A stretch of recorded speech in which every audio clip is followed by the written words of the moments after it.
We want to go and find cool cars that, would usually be out of the range of a high schooler to buy. Fix them up for real cheap. And then I will sell it for a profit. That's probably why the car's crashed. I don't think it's legal to drive without a door. It's not a mail truck.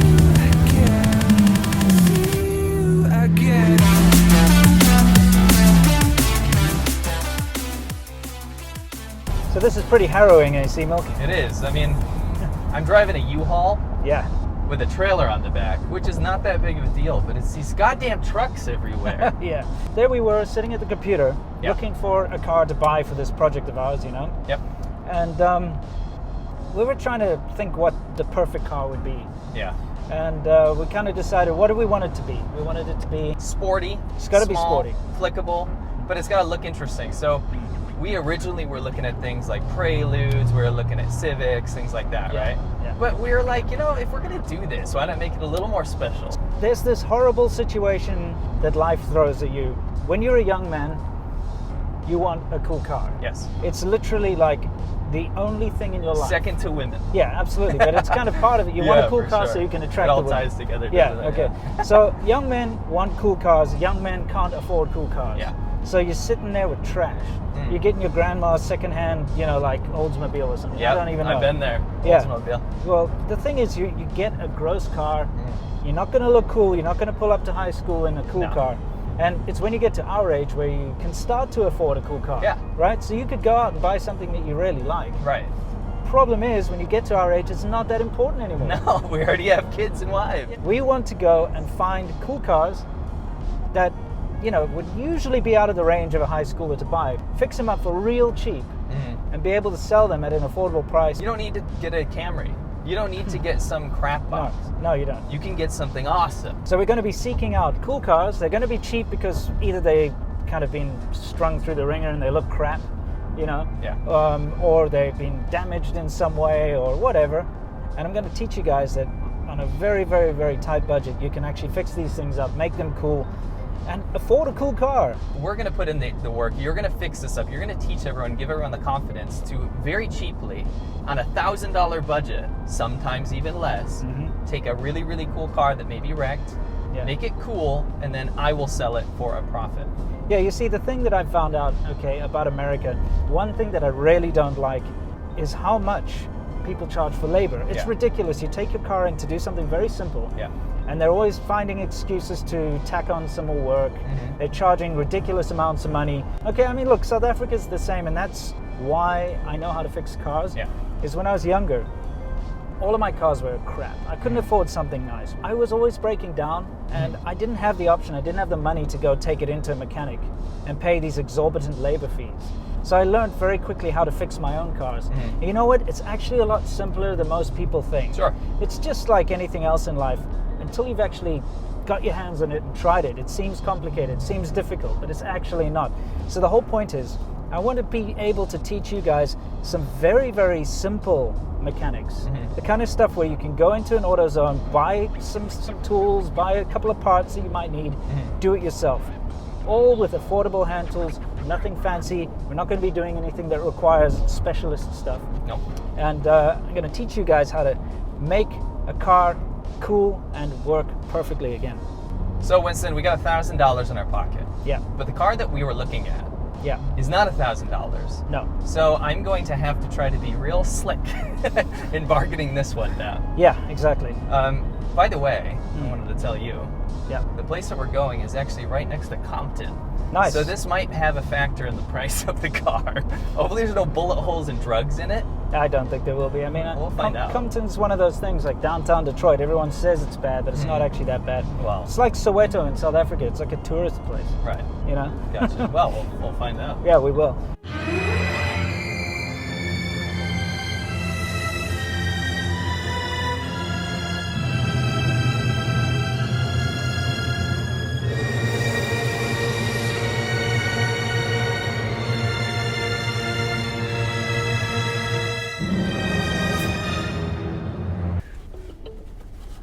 Destination is on the right. Hey, how's it going, man? Hi. So, sorry, what's your name? Edward. Edward? Okay. So guys, here we are. This is Edward. He's the owner of this awesome car that we're about to buy. What can you tell us about this thing?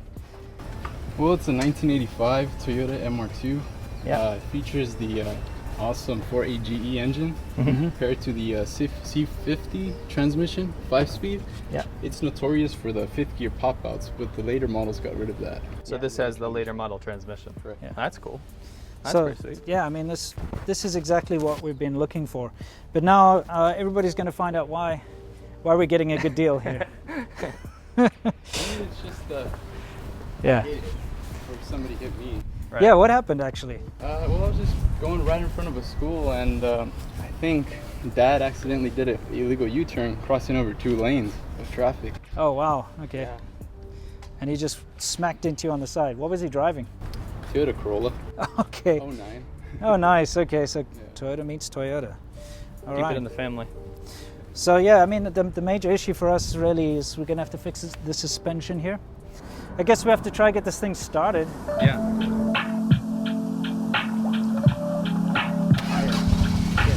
What do you know? That was real quick. Started right up.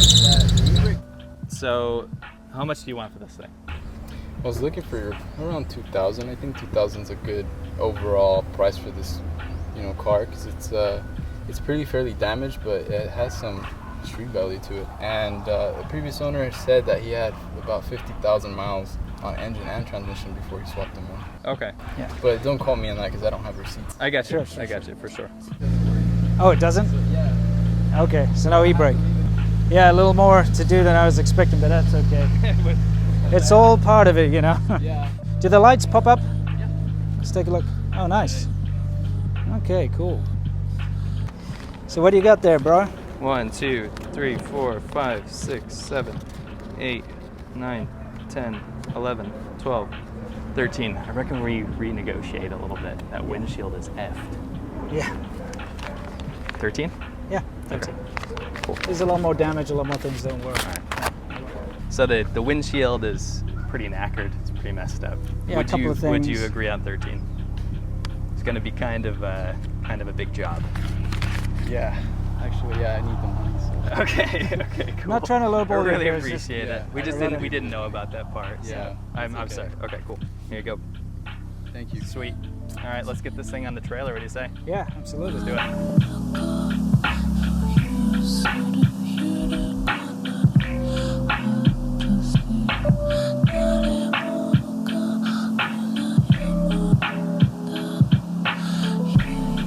What do you got there, Seaman? We almost ended up with a free weed vape.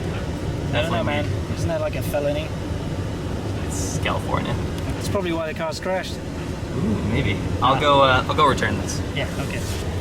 Now what Seamilk doesn't know is I've got a little friend here, a little surprise. So, Seamilk, you know who's actually more interested in this car than both you and I? Definitely not my wife. A little guy who's come all the way from Japan. Good to see Kirobo! Here we go. Kirobo, あの車はすごいですか?この車はめちゃくちゃです。 That's like the only thing I know in Japanese is cherries. Don't look at me, Kirobo. That's creepy as hell. For those of you who are kind of curious as to what this is this is our new mascot. It's going to come along on all our... At least in our Toyotas. Yeah, he is from Toyota, Yes. and he's kind of like an experimental little robot thingy that I got in Japan, and probably one of the only ones in the States, to be honest. Yeah. Okay, let's get this worthless whip home.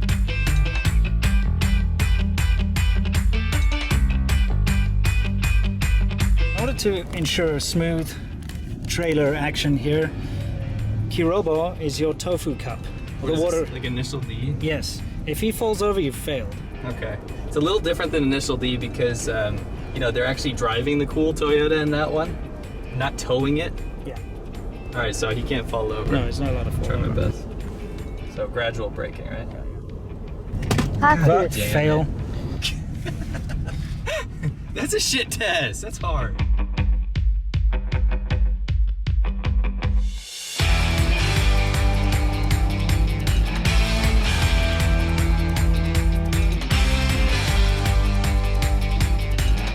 Now the thing is, I was expecting fender door damage, Yeah. but we've got a windscreen to replace. Handbrake doesn't work.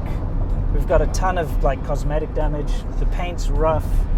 All the seals are rough. Well, it's a good thing we got them down to $1,300 because that, as we said, we only have $1,000 to make this good, right?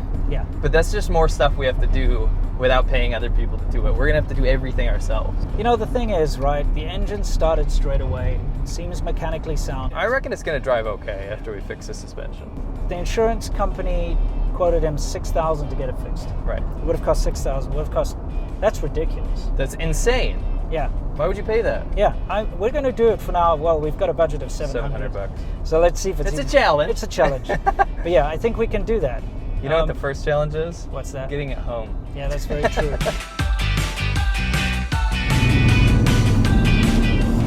Stop watching movies in your car.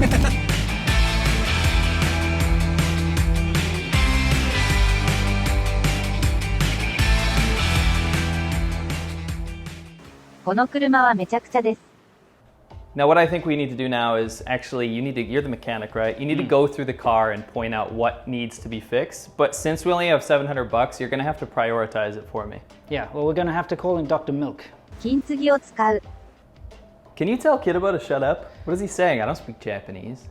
Well, he's talking about this process that the Japanese have. This is what he wants us to do to the car. Okay?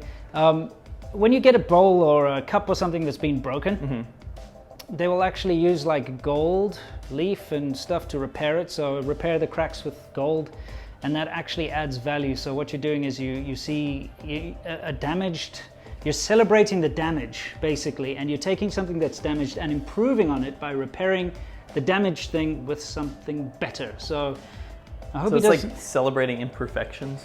Pretty much, and I hope he doesn't want us to use gold to fix this thing, because I'm certainly not going to pay for that. Dude, is that why a lot of Japanese guys like chicks with crooked teeth? I mean, yeah, I guess then they could get gold fillings.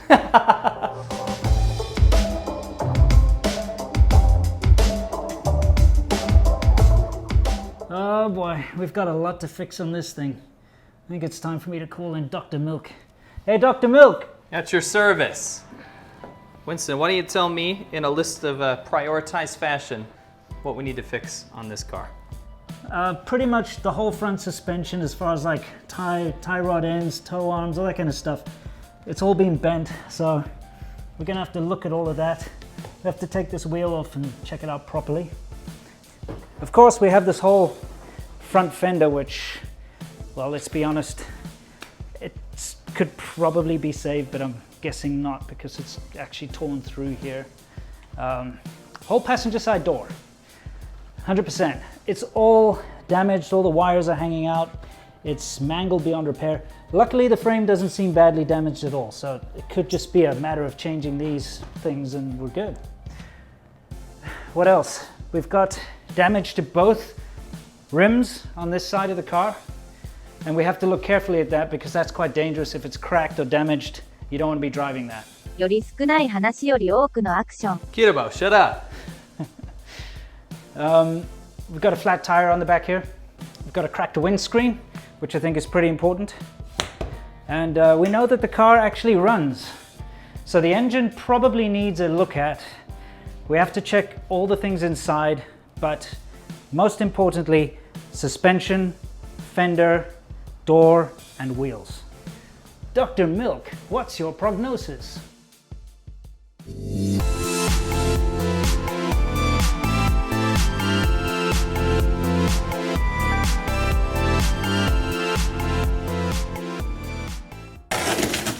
Whoa, what is that? Cyan freaking like sarin gas? Yeah, probably sarin gas. Now this is like being pulled out of the desert or something.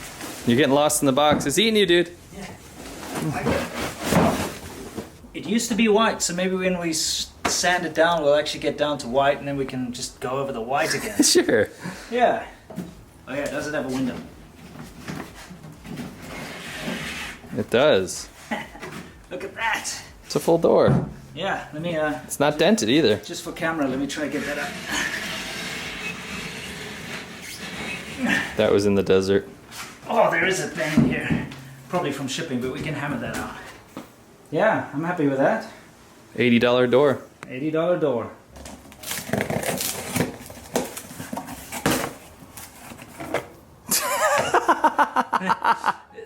Let me see yours. Black soy. Oh, a soy boy. Yeah, totally. That's very useful for the car. Yeah. Yes. Okay, that's correct. Rust converter. See this?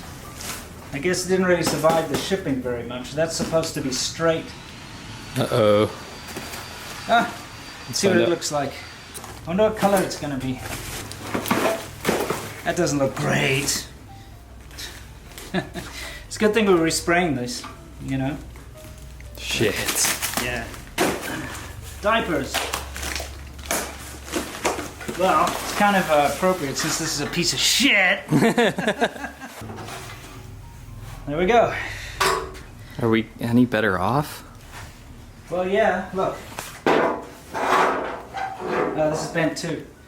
To get that right is going to be very difficult. Gonna have to learn some sheet metal work, you know? Get that right. Yeah, starting our own scrapyard here. Great. Before we get stuck in, I have to say that bodywork is something that's quite intimidating.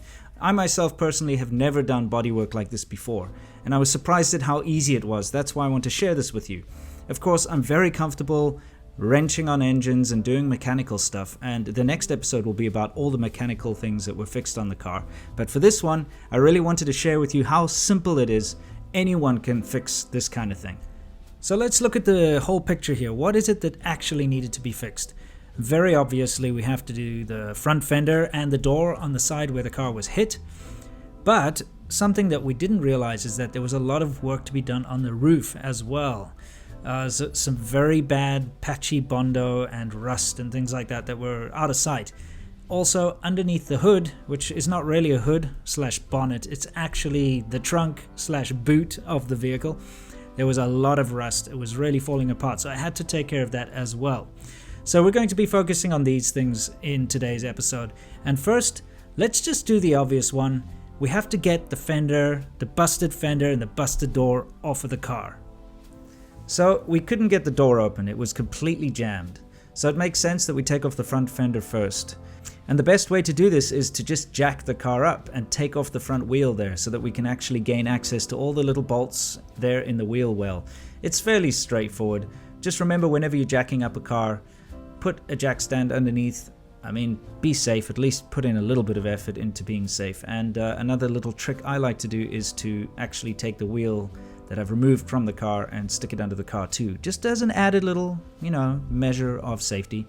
Now when it comes to actually unbolting the fender, it's super simple. All you need to do is follow the wheel well around and see where it's connected and just remove the bolts. There was something like maybe 10 bolts holding the thing on in total. And if you've worked with Lego or anything like that growing up, this kind of process is super simple. So just remove them all, make sure it's not catching on anything, and then you can pull the fender free. And there we go, the fender is now off of the car. So now we had to get the door off. And this thing was a real bear to get off, because what had happened was all of the internal components of the lock, all the rods, everything like that had been pinched and squeezed and basically were stuck in place. There was nowhere for them to move. That entire door was collapsed. So we couldn't open the door. None of the hinges worked. None of the handles worked. So I thought at first that I could try pry it off with this big crowbar slash pry bar. But after a time I realized that I'm probably going to end up doing more damage to the remainder of the body of the car if I kept this up. So I decided to tackle it from a different angle. I went to the front of the door, and although the hinges had already been unbolted by the previous owner, the door would not open. And it turns out, because there's a little metal slider that goes there, which kind of controls how the door opens and closes and whatnot, it was held in by like a little cotter pin, which I managed to pry free, and then I could kind of open the door a little bit. But this of course didn't resolve my problem. The door was still latched shut, and I had to really think of another way to get this done. So I removed the door card, which was fairly straightforward. All you do is unclip the window winder and undo all the screws and it pops straight off. And then I went about trying to make enough room for the door lock mechanism to work again. So I just got a big chisel and a hammer and I started banging the door out so that I could actually get enough room to work. And eventually, after a lot of sweat and time and effort and swearing, the door came off. Now at this point you might be tempted to take this door and throw it off a cliff or throw it into the sea or something because it's given you so much hassle. But don't do that, because there are things we might need to scavenge from this door. We might need the side mirror, the glass, any number of little switches or things that are still inside the door, so keep it. See this? I guess it didn't really survive the shipping very much. That's supposed to be straight. Uh-oh. Let's see what it looks like. Wonder what color it's gonna be. That doesn't look great. It's a good thing we were respraying this, Shit. Yeah. Diapers. Well, it's kind of appropriate since this is a piece of shit. There we go. Are we any better off? Well, yeah, look. This is bent too. So to say I was disappointed with this fender that we ordered would be an understatement. This thing was wrecked. I mean, just look at the front there. The nose of it is completely bent over. And more worryingly, this part where it had actually been bent and now it has this crease in it, which is actually very difficult to get out. To be honest, it wasn't too difficult to get the front part fixed. All I took was a rubber mallet and kind of smacked it a few times and actually managed to get it back into shape, strangely enough. It was the other part that was really tough. Now, I suspect most of you won't have to deal with this, because if you order a new fender or you go to a pick and pull or something, you'll be able to find a fender that doesn't have this issue. So you can pretty much skip this part. But if you're interested in how I fixed it, I actually for the first time used sort of metalworking tools. I ordered off Amazon. It's basically just a hammer and a dolly. It's called a dolly, that little piece of metal you hold behind. And then what you do is you basically smack on this, and you can see the little dolly falling out there. But you basically just use that dolly behind and you smack it and you spread the metal that way, and eventually I managed to kind of get it into the correct shape and it looked fairly okay. But like I said, you probably won't need to do this. So once I was done playing with my dolly, I decided that I'd take the fender and line it up on the car to see if it actually fit. Once I was happy that everything kind of fit and it looked like it was the right shape, it was now time to actually make this thing look like the rest of the car. In other words, paint it. Now, this is the part that you're going to find interesting because it's a lot easier than you might think. Okay, so the first thing we want to do is just clean the thing before we get to work, because it's just going to make your life a lot easier. I just used something called Crud Cutter that I picked up at, I think, Auto O'Reilly's or something like that. It works really well. You can use any kind of degreaser or any, soap and water works too. Just clean the thing off nicely, and then we're going to sand it. Now, if you've got a lot of time on your hands, go ahead and just get some sandpaper and do it by hand. But if you've got an electric sander, trust me, it makes your life a hell of a lot easier. I'm just using 80 grit sandpaper here because it's rough and I want to get rid of a lot of the paint, and I want to make a nice surface for the paint to adhere to. So I just basically did the whole thing in 80 grit and sanded everything off. Now, this actually helped me a lot, especially with the area that I'd beaten out earlier. We call it panel beating for a reason, right? So it was looking a little rough, but after sanding it, it actually smoothed it all out, and I was actually very pleased with the result. So once I thought it was sanded enough and the surface looked good enough for paint to kind of stick to, remember you do want it to have a little bit of a key for the paint to stick to. So that's why we're removing the top layer of clear coat and stuff, because it's a bit slippery and paint's not going to really stick to it. So now it's time for us to actually put primer on the thing. Now, don't skip out on primer. I know it's tempting to just lay some color paint on there and think you're done, but the primer is going to make sure that paint sticks on there and doesn't just scrape off easily. And the primer I used was just some Rust-Oleum Professional Primer, which I also just got on Amazon, real easy to get. And it worked really well. So what you want to do is get yourself a table to work on, because if you're going to be bending down on the ground like I am, when I was sanding it and all that, you're really going to just start to hate yourself, and you're going to be like an old man and have to get a walking cane or something. So just get yourself a nice little table to work on. make sure everything's clean, because now you're getting to the point where you're going to be painting, so you don't want any dust and weird stuff everywhere. Once you've made sure you've gotten rid of all the sort of dust and contamination from your painting area, what you need to do next is use wax and grease remover, or in my case just crud cutter, to once again wipe down the surface you're going to paint, just to make sure there's no dust or oil or anything there that's going to, stop the paint from sticking or get caught underneath the paint. And once you're satisfied, it's time for us to actually lay down the primer. Now, this is very easy. The only thing that you have to worry about is you have to worry about causing runs and clumps and big sort of, patches of unsightly primer. And the way to avoid this, it's very simple. Just make sure the can is moving before you actually press down on the spray nozzle. Don't hold it steady and then press and then start to move. And all you need to do is lay down an initial coat, which can just be very light, sort of just thrown on there. It doesn't need to look solid. And once that's down and dry, leave a little bit of time to dry between coats. Lay down the next coat and keep doing it until you're satisfied with the result. Alright, so now that the primer is down and looking good, we're going to leave it for a while to cure. And for the sake of expedience, let's just move on to the door. Now, this door was ridiculous. It looked like it had been pulled out of the Sahara Desert. It had sand in it, it had spiders, it had various wasps' nests, all sorts of things I had to clear out. Always be careful when working on these things, guys. Like, make sure you got gloves on and look, don't just stick your hand in something before you actually see what's inside.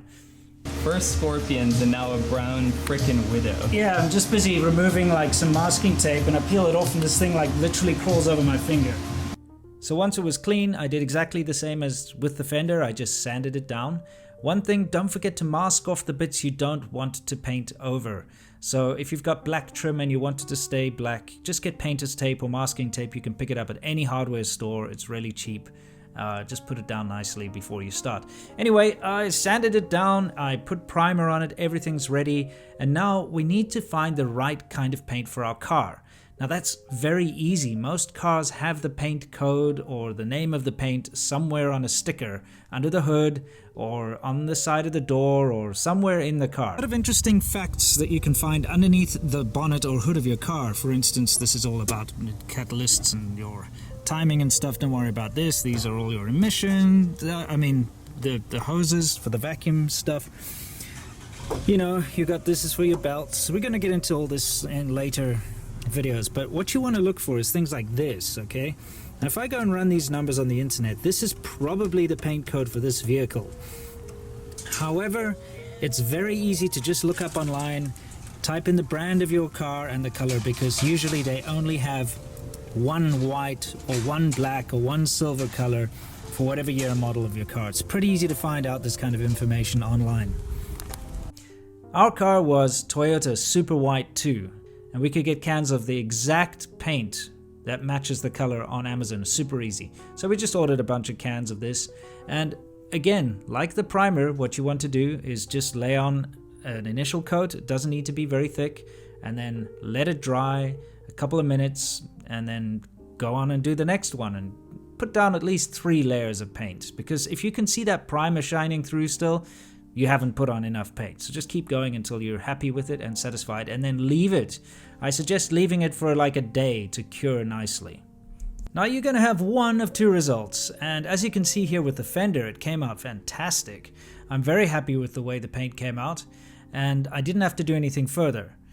But if your paint is a little rough, and it's very easy to feel once it's dry, just run your hand over it, and if it feels like it's kind of sandpapery or it's just not smooth, what you're going to have to do is sand it down. Now that's not a big deal. Get yourself some 2000 grit sandpaper. We call it water paper because what you do is you dip it in water and you just slowly and carefully sand down the whole thing until it feels nice and smooth to the touch before you move on to the next step, which is the clear coat. Now with clear coat, you do want to get 2K clear coat. That's the only real stipulation. Again, you can just get it on Amazon. And with this stuff, your initial coat must be very light. So just put a very light sort of misting of a clear coat basically. And the second one, you can actually put it on a bit thicker. And again, probably something 2 to 3 layers is good enough. Just do it until you think it looks good enough. And then This one, rarely leave it to cure for a very long time. You don't want to mess with it, you don't want to touch it, because it's going to look terrible. So just leave it. I left it overnight and I was really happy with the results the next day. Now remember, don't go gung-ho with this paint. It does actually take a very long time before it really cures properly. I mean, we can put everything back on the car now, and that's what we did next, is just the reverse of taking this stuff off, put it back on. But I would suggest, if you can, leave the car parked in a garage for a couple of days, maybe a week or two. Or, if you're driving it, don't drive it in the rain. Don't take it to a car wash or anything, because you want the clear coat and you want the paint to really cure properly. But, after weeks of us driving the car around, we did take it through the rain, all of that. We washed it twice. The paint held up very well. It still looks perfect. Now, the door and the fender are back on, and yes, you saw I had a little bit of trouble getting it to fit and latch again, but that's because of the damage to the actual rear quarter panel there. And that's something for a different episode. We're going to actually look in depth on how to do all the Bondo work, because this was something I'd never done before. I had to do all sorts of things to make that work, so we're going to talk about that in another episode. But for now, let's move on to the roof, because this roof thing really bugged me.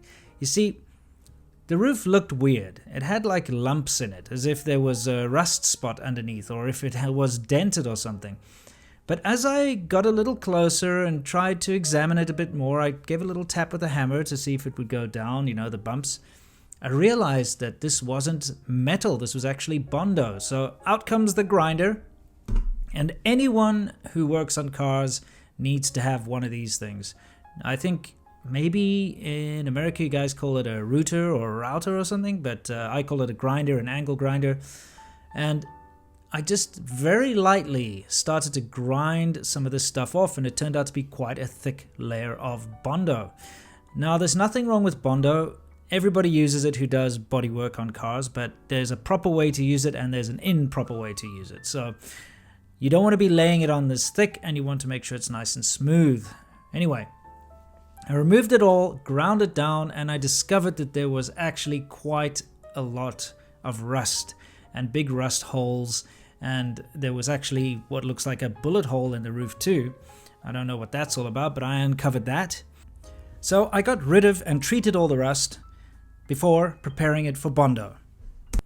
Now we're going to talk about Bondo in depth in the Bondo episode, because I don't want to get distracted here. I also did an antenna/aerial delete while I was at it. I made it look nice, and then I painted it in exactly the same way as I did the fenders. I sanded everything down, put primer on, and then put down the white paint, which was then followed by clear coat.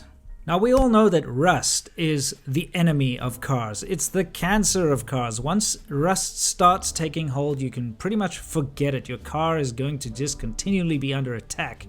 But there are ways of getting rid of it. Of course, the best way to get rid of rust is to cut it out and completely get rid of it, and then just weld in some new sheet metal or something like that. But let's be honest, that's not what we're doing here. That's not what Worthless Whips is all about. We want to teach people how to do things in their garage easily. So, I found another way that kind of works. And it's worked pretty well for me so far, and that is basically take a wire wheel, clean off the rusted area as much as possible. So try to just, brush it all out of there. And once you've gotten rid of all the loose stuff and, it seems pretty okay, I use something called rust converter. Now the one that I use that works the best so far is this Rust-Oleum rust converter. And you just spray it on pretty liberally.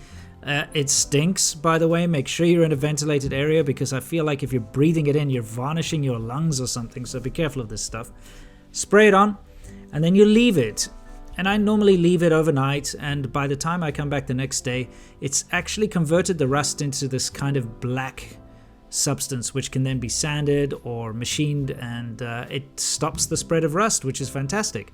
So in all honesty, this trunk lid / hood lid / whatever you want to call it should be replaced. I mean, it's pretty far gone as far as the rust is concerned, but the important parts, which is where it connects to the hinges and of course the latch in the front, were still in great condition. So there's no danger of this thing suddenly coming loose and flying off the car or anything like that. So there's no reason not to use it still, other than the fact that it's got some pretty big rust holes around the side. I decided how I was going to tackle this was I would basically get rid of all the rust, like I mentioned before, and then I'm going to just undercoat the whole thing using like the rubberized undercoating that you put on the bottom of cars to stop rust. In, you know, if you live in the north or something where they put salt on the roads, people put this stuff on their cars all the time. So I thought this will make it look a little better and at the same time should prevent any more rust from forming here. And whoever owns this car can then drive around and it'll continue to be like this for years to come. And if they really want to, they can just replace the whole lid for not that much money. And from the outside, it all looks perfectly fine anyway. So once I was done with the hood lid / trunk lid, it went back on the car. I did give it a coat of white paint as well, a slight sanding, a coat of white paint and some clear coat because there were a lot of rock chips and things on it. So that's why it looks so much better. I, of course, now had to install the badge. This is kind of the moment of truth. To me, this is the end of the bodywork. Everything else is ready and I just need to put this on. So a little bit of double-sided tape and man, that really completes the picture.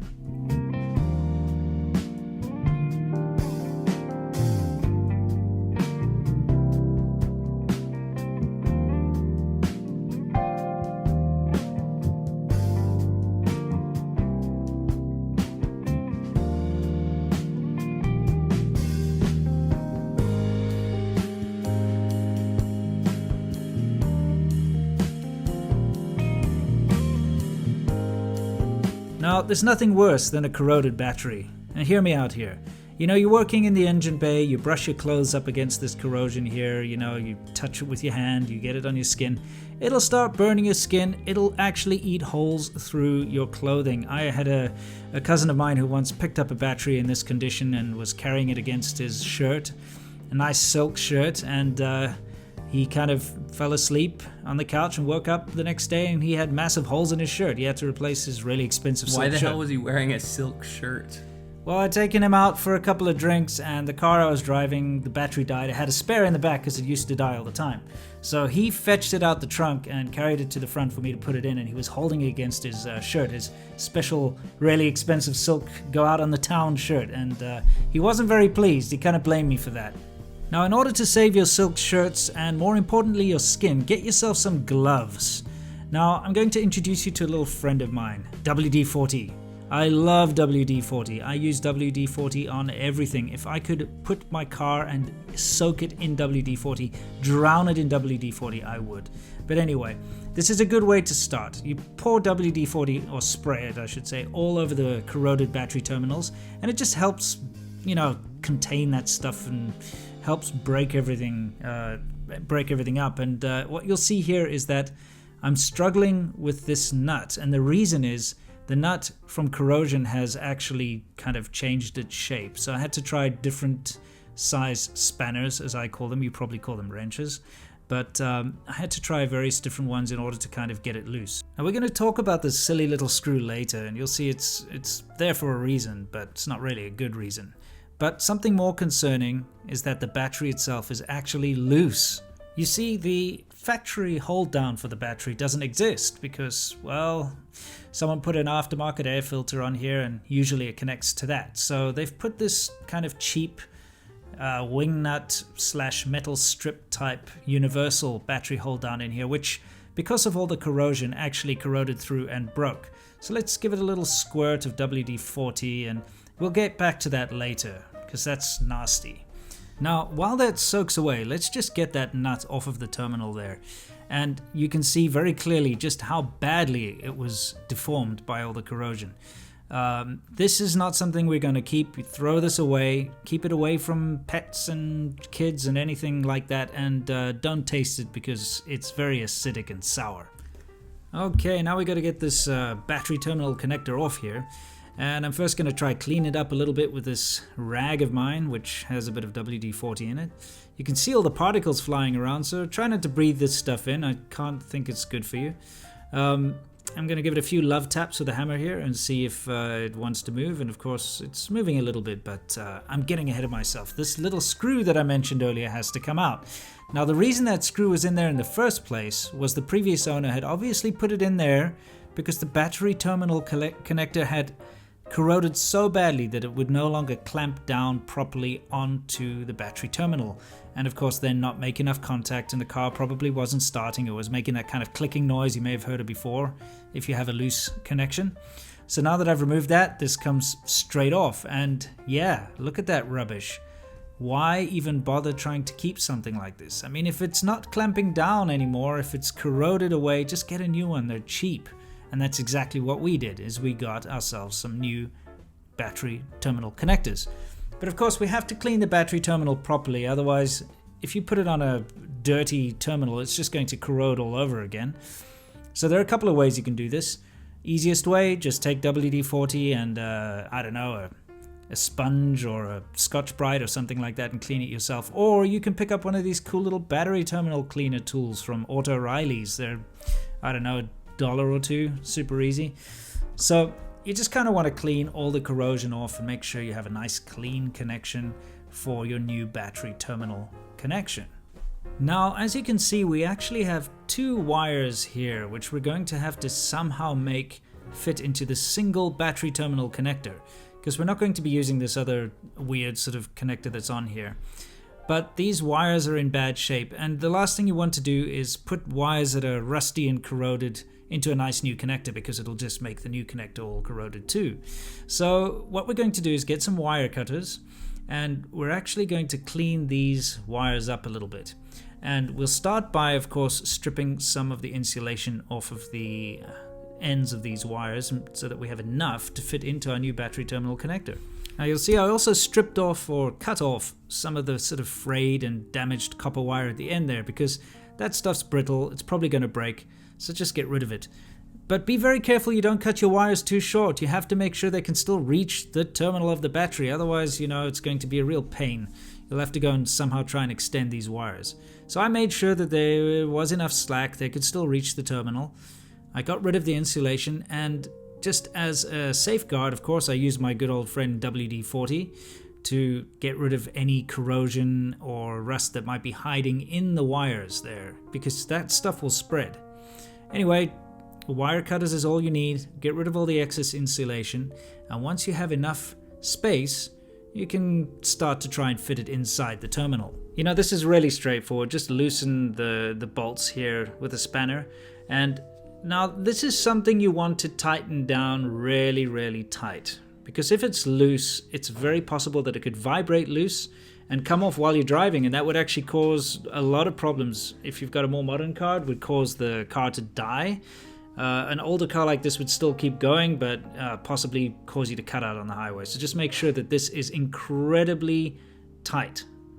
Now we're finally ready to put our new terminal collector on the terminal. It's very straightforward. It might not fit properly at first, but just tap it down with a hammer or use a flathead screwdriver to pry it open a little bit. But make sure you get a good solid tight fit, because if this is even just a little bit loose, if it rattles around, it's going to lose connection. Your electronics are going to go haywire in the car. And of course, when you try start the car, if you ever hear like a kind of a clicking sound, it's usually because one of these terminals is a little bit loose. So we've got a nice solid fit. Let's make sure that we tighten it down nice and tight. And then of course, we move on to the other side, which is exactly the same. So just rinse and repeat. And of course, don't take it for granted, but red is always positive and black is always negative. But as you can see in this car, the wiring harness is black for both. So now I'm happy with the battery. The car starts every time now. We've got no issues with connections. But now this engine bay has to be taken care of. おい君たち、私は退屈だ。新しい車を買う。 This is actually one time where I'm gonna have to agree with Kirabo. I literally want to get rid of this thing and work on another car. So we have a very interesting situation here. The car actually passed the brake tests, because in California you need to have a brake and lamp test done if your car's been in an accident before you can re-register it as a salvage title. Anyway, it passed the brake test and it passed the lamp test, except, let me show you something around the front here. Something that we didn't actually know. It's got these fog lights on here, down here. And they're not stock, they're aftermarket. Somebody put those on. They're not supposed to be there, and so it failed because of those, which is annoying. And what's even more annoying is the shop that does the tests, they're just right around the corner. So I asked them, hey, can't we just take them off? they're like, by law, we're not allowed to take them off on the property. So I've got the tools. I could just take them off so I can pass the test. But they're like, no, you have to drive around the corner, go to a parking lot or something, which we have, some random parking lot. And you have to do it there. It's so stupid. And I even asked them, like, couldn't you guys just take them off? Because it literally takes 2 minutes. We'll pay you extra. Like, nope, against the law. You're not allowed to. You have to drive it out and do it yourself. So we're going to do it, stupid, petty garbage. That's the law. Now, to get to this point, we actually had to do a couple of things. Number one, you may remember the front suspension was damaged. Turns out it wasn't that bad. It was just a tow arm, which was very cheap. It was about $20, and it was very easy to install. I did need a specialized tool, however, but luckily, here in the States, you can go to Auto O'Reilly's and you can rent a tool. In fact, they let you take one for free, and as long as you return it in time, they don't charge you for it, so it's fantastic. It was just because it was so hard to reach into that hole in order to, you know, get a hold of the nut to loosen this thing. So find the one out of all this crap, find the one that fits, and then it's gonna like basically fit into the end of this thing like that. Put it on first, obviously, and then you've got this. And I couldn't do it with normal tools. There was no space, so we needed this tool. But like I said, just rented it, super easy. Just loosen it, pull it off, put the new one on, make sure it's properly tightened, and away you go. So that sorted out the suspension. And don't worry, I checked all the bushings and everything else, and you know, it wasn't loose. Nothing else was actually damaged. So what had happened is, obviously the car had hit the wheel when the guy was turning to the left, and it had just basically bent the wheel back and bent that tow arm, and luckily not damaged the steering components or anything like that. So we got away with that one very luckily. You need to go to the hospital.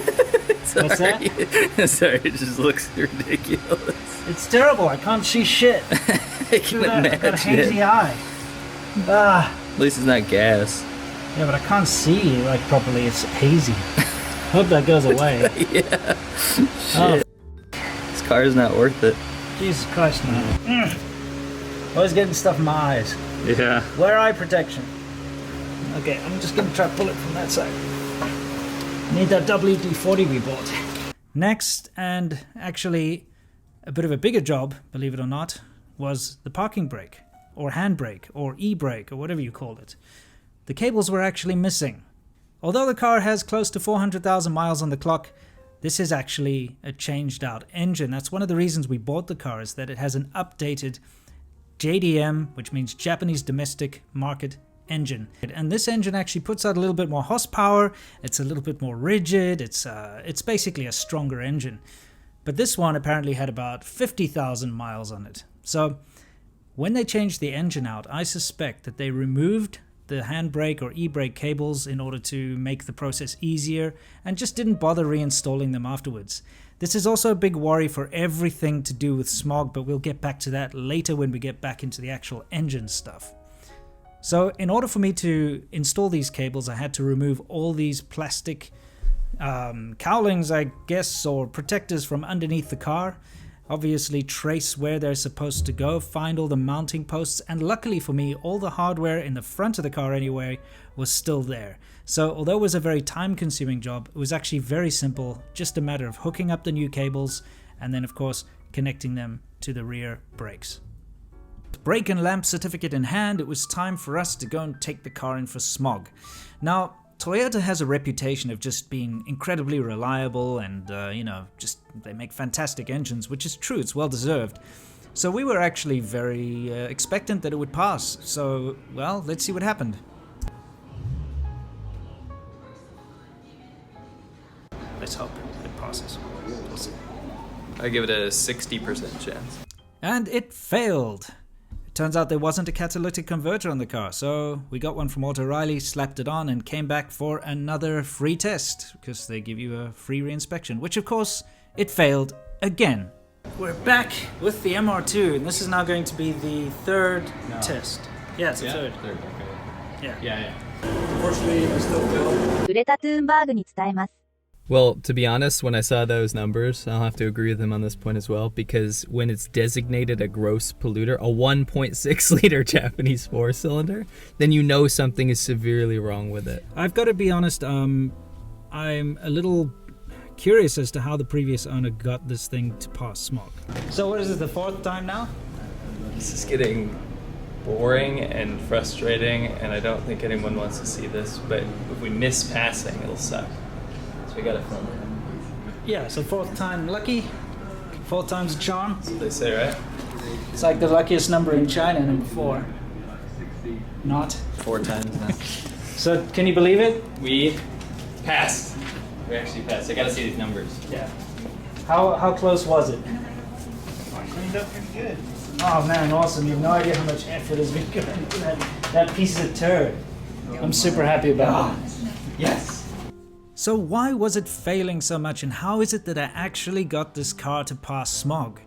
Well, you know, at first it seemed like it was just a missing catalytic converter, which, you know, wasn't too expensive to buy one at Auto O'Reilly's and get installed at a shop. I think it was a flat rate of $100 to get it installed and welded on.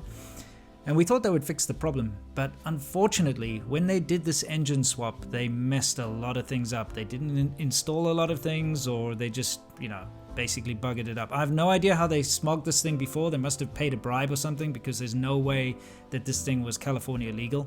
Anyway, when you're going to do something like this, my suggestion to you is to first start out by cleaning everything. Now bear with me here. This engine was filthy. This engine bay, like I said, looked like a black hole of death. So a bunch of crud cutter and, you know, just wiping it down and cleaning it down was the start. Now, while I was doing this, I was checking all the vacuum hoses, all the fuel lines, you know, all the rubber hoses basically, to see if any of them were damaged, and the ones that looked damaged I would replace, because it's very cheap to buy yourself a bunch of this stuff at Auto O'Reilly's. And also, while cleaning everything, it's a good idea to just go ahead and replace your spark plugs anyway, since you're going to be taking everything kind of apart here to clean it all up. And it's also going to increase the resale value of the car if you can make the engine bay look better. And the easiest and quickest way to do this, of course, is to clean up the valve covers. Now, it seems like it's a big job, and a lot of people are very scared of opening a motor up, but just remember that by removing valve covers, it's not a big deal. The only thing you need to make sure of is that you have new gaskets, and of course that you know how to tighten it down without over tightening it. Now, this car actually had an oil leak coming from the valve covers. You know, I could see there was a lot of oil just running down the sides of the engine and stuff. So I decided I would take these valve covers off anyway, and that way I could take a look inside, see if there was anything wrong with the valves or the cams, and take a quick look at the sort of timing belt and whatnot. So all it took were a couple of nuts off the top of the engine. Obviously, I first had to remove the throttle cable assembly and all that, but it's fairly straightforward. Remember, if you're confused, just take pictures, or like I did, take video, so that you know where everything goes when you're done. So, you know, once you've taken everything off, just make sure you know where to put it back. So I just removed the valve covers, and of course they had been painted before very badly with, I don't know what kind of paint. It looked like house paint or something. But there's a quick solution to this, and that is, of course, a wire wheel, my trusty wire wheel. And I just sat there and brushed all the paint off, made it as clean as possible. And then when it was all nice and clean, I wiped it down with some, you know, wax and grease remover, some crud cutter, made sure that basically there was no oil left on it, because you can't paint on top of oil, obviously. And then I just sprayed it with some high temperature paint, which you can buy at any auto parts store and even hardware stores. You get things like engine paint or caliper paint, and it doesn't really matter as long as it's a high temperature paint that can withstand fairly high heat. Remember, valve covers actually don't get that hot. It's not your exhaust or anything, but use a high temperature paint because you don't want the chance of this stuff burning off, or at worst case scenario, catching fire. And now it's pretty straightforward. Just put everything back on the way you took it off. Just don't over tighten the nuts or the bolts on the valve covers, because if you tighten them too tight, you can compress the gaskets and create an oil leak. So just kind of tighten it down till it feels right.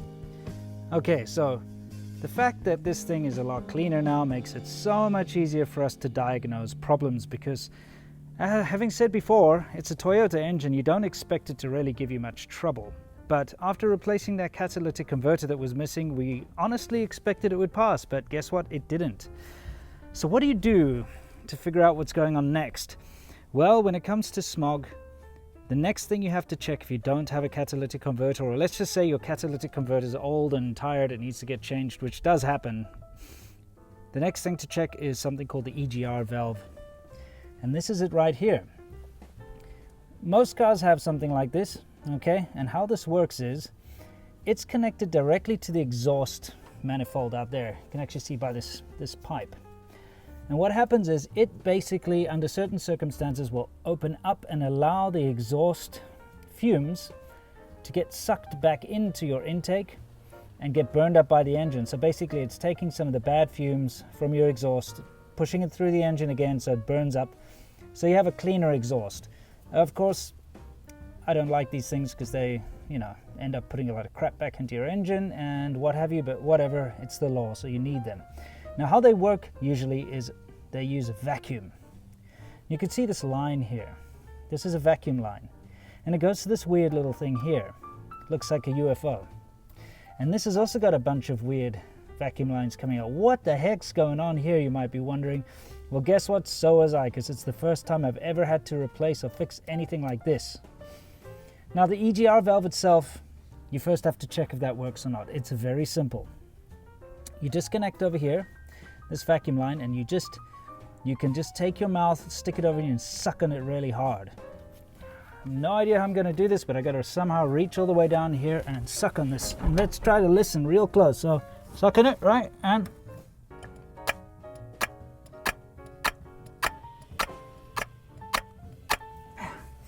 must look like a real idiot right now, but anyway, take a look.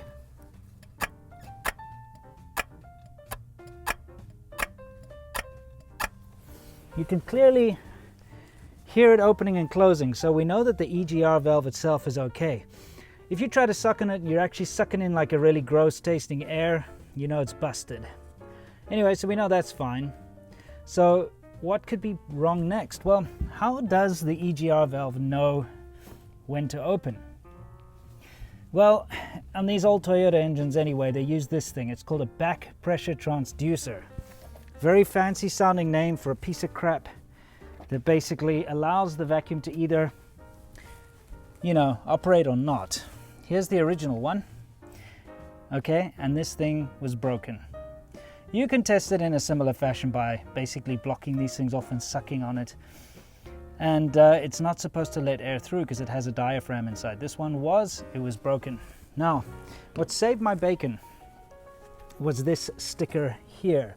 It's incredibly faded and very difficult to see what's going on there. But this sticker basically shows you all of the routing for the vacuum lines. See, it shows you the EGR valve there. It shows you the what it calls the EGR VM, which is that back pressure transducer. And it shows you where everything goes. It's very complicated. Look for a sticker like this. If you can't find it, look online. Super important. So what I managed to figure out was that you have these 4 vacuum lines coming out of your intake manifold here. So here you have 1, 2, 3, 4. They go down here and they connect to some hard lines, which you can see some of them here. Some of them currently have nothing on them because it turns out that they're blocked and they don't work anymore, which was really not helping. So what I did was I traced that, using that diagram, I traced where all these things were supposed to go, and I basically made sure that every hose was connecting up to everything that it's supposed to, okay? It also connects up to some other crap back here and connects down here to this solenoid here, which opens and closes and allows vacuum or doesn't allow vacuum.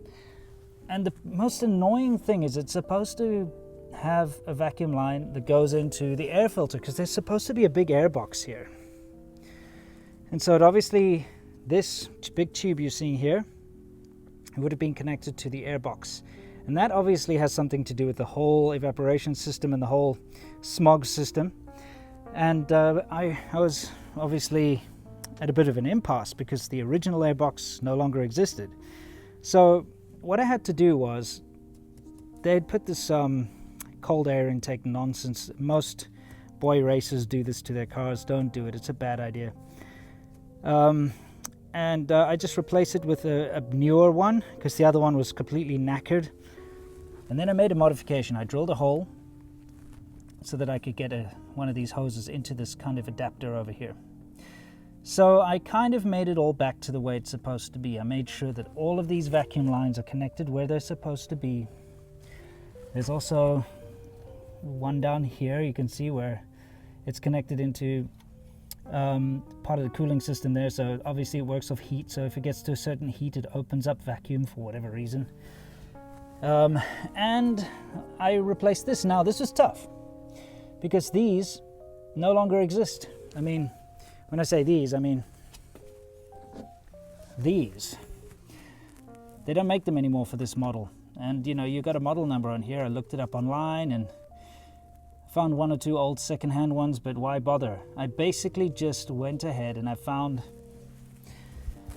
something from a newer Toyota of a similar sized engine. This is from a 1.8 litre Corolla or something, and obviously this is from a 1.6 litre MR2. And guess what?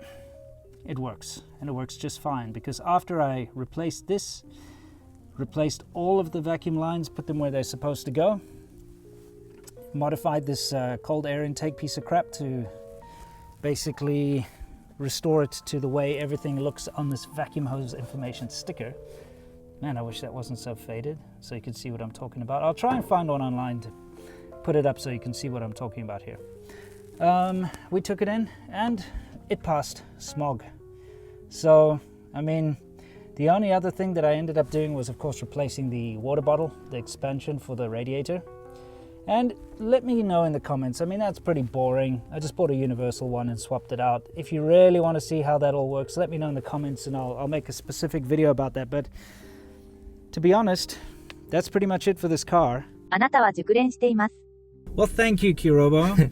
You know, this is stuff we have to learn as we go along. I've never had to do this much work on smog and emissions because I'll be honest with you, in South Africa, we don't even have a smog test. At least we didn't when I was there.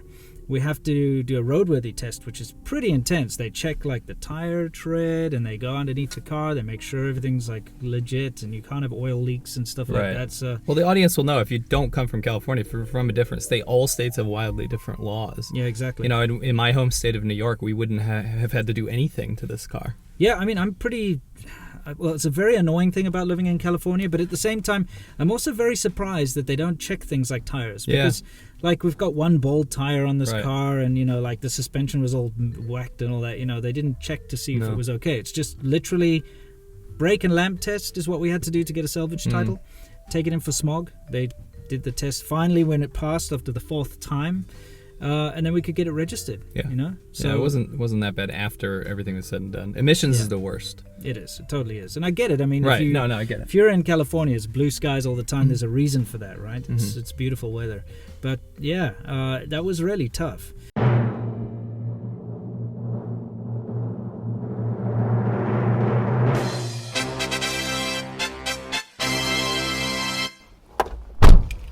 All right. Ready to go? I am. Finally get to drive this thing after fixing it for so お long. い君たち、 Yeah, what is it, Kirobo? 日本の誇りを示してください。 Seriously? これを着て。 Better you than me. All right, fine. That's the way you 裏 want 切 it. り者のカチューシャを着る。 Gonna look ridiculous. How does this even work? Something like that. For those Yeah. of you not in the know, that says Japan. Yeah, it This does. may be Kirobo's punishment for us living in China for so long. まっすぐに。 The price you pay. All right, Kirobo, you happy now? Does that work for you? 黙れ、車を運転する。 All right, so let's get this show on the road, shall we? Yes. To finally get this car going. All right, first time. Your first time, right? Yeah.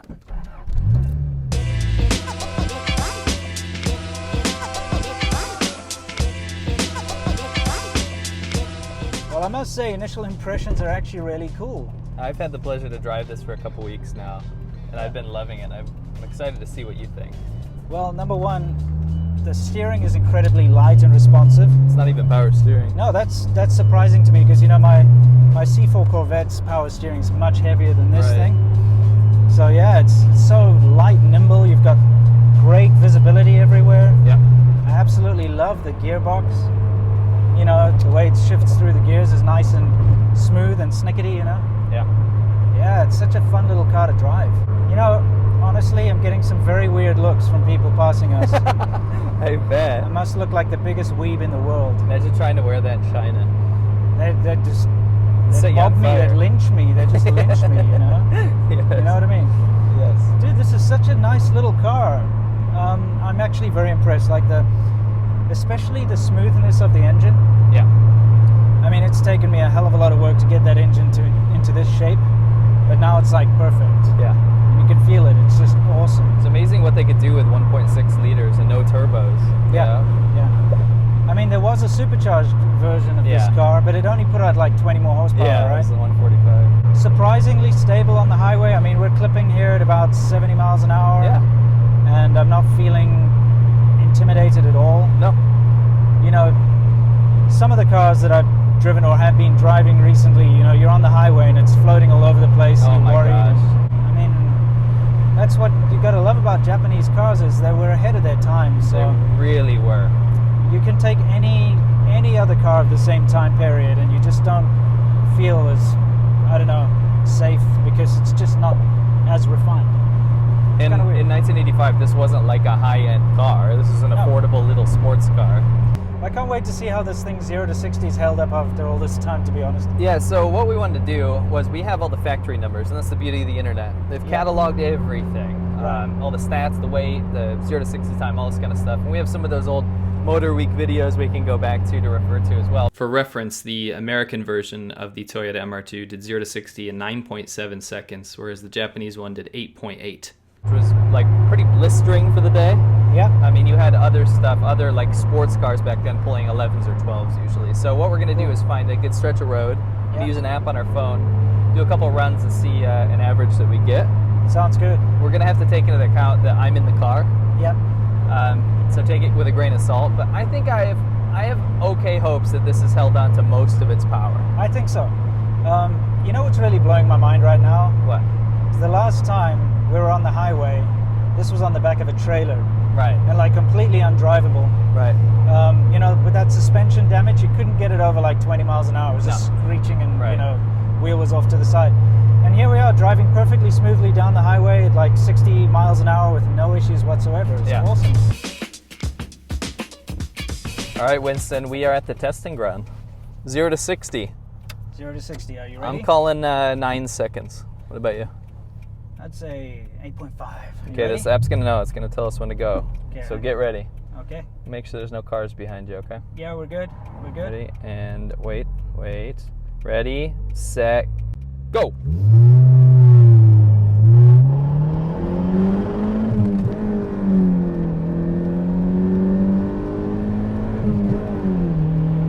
All right, 9 seconds. Holy crap. 9 seconds with me in the car, dude.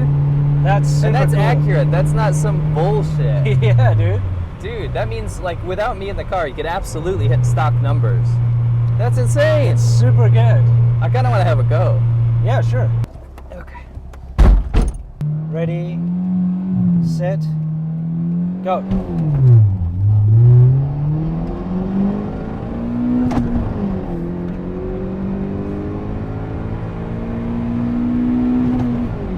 Yep, okay, 9.01 seconds. Okay, so it's basically 9 seconds. It's 9 seconds.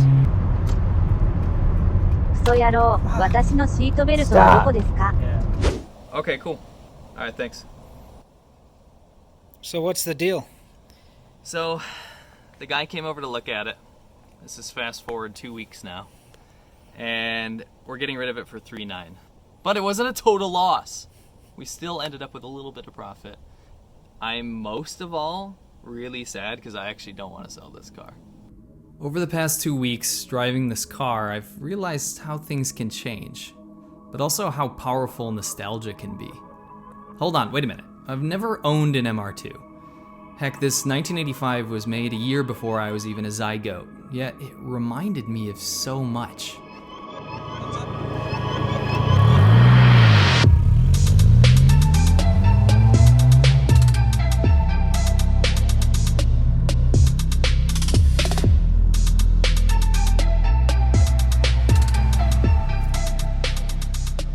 You see, I got into cars before the whole Fast and the Furious era of excess, yet I always had a soft spot in my heart for little Japanese cars. I think it's an underdog thing. My best memories were had in my 1982 Toyota Supra that I bought in high school. The adventures, the smells, the friends, the fun, the recklessness. Those are the memories that many of us chase when we're faced with real-world responsibilities. We drive up the prices of cars that we had or wanted when we were younger because we want to remember what it was like back when life was such a free-for-all. We delude ourselves into thinking that it was better back then. It wasn't. Cars are immeasurably better now, like in every single way. I love the design of these old cars, but I refuse to kid myself and say that cars were better in any way, shape, or form, save for interesting designs. The most bargain basement bubble car of today could outtrack almost everything from 30 years ago. But what the hell is it about this stupid little wannabe stormtrooper looking 80s spaceship? It looks ridiculous, yet despite my want for all things new and better, I can't stop driving it. I start making excuses like the rest of them. Well, the seating position is so driver focused. It's about momentum, just keep it in the power band. It's so much more satisfying than having all that power all the time. Then I start making those time period comparisons. In 1985, you could have a 5-liter V8 Camaro for about the same price as this little MR2. Seems a bit ridiculous actually, since that means you got a 3 times larger engine and flashy looks to boot. However, when you factor in the fact that this was 1,000 pounds heavier, slower, handled worse, and was built with the reliability standards of styrofoam in a rainstorm, it starts to make sense, this little MR2. Yeah, it's the underdog thing. Sure. I'm not holding on to the past. This little 1.6 liter 4-banger made about 128 horsepower in its Japanese form, you know, the one that we have. And yeah, it's not gonna rip your face off or pin you back in your seat, but my lord, does this car sing. Keeping it above 5,000 RPMs and then banging it up to around 8,000 is where this car moves. And then all of a sudden, the numbers don't matter. I hate hype. When everyone tells me to drive a Miata because it feels like a go-kart, my body convulses at the idea of conformity. Then I head off to a go-kart track, and I'll have to wait in traffic there. However, there is something to be said for this car in the same vein. It's properly good. It's comfortable, it is very driver-focused, and an absolute blast in the corners. From the snickety little gear changes to the way the mid-engine makes it squat down on throttle, it's something I hadn't felt before. The way the car smells, the way you feel when you're driving it, all of a sudden, nothing matters. And that's the point, isn't it? Yes, cars are better now. They're more comfortable, they're faster, they're safer, they're more reliable, better in every way, shape, and form. Yet I've become that guy.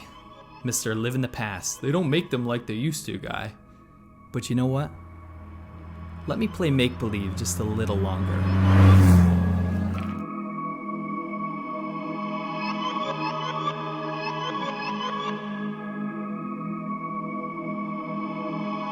Sayonara を言いたくない。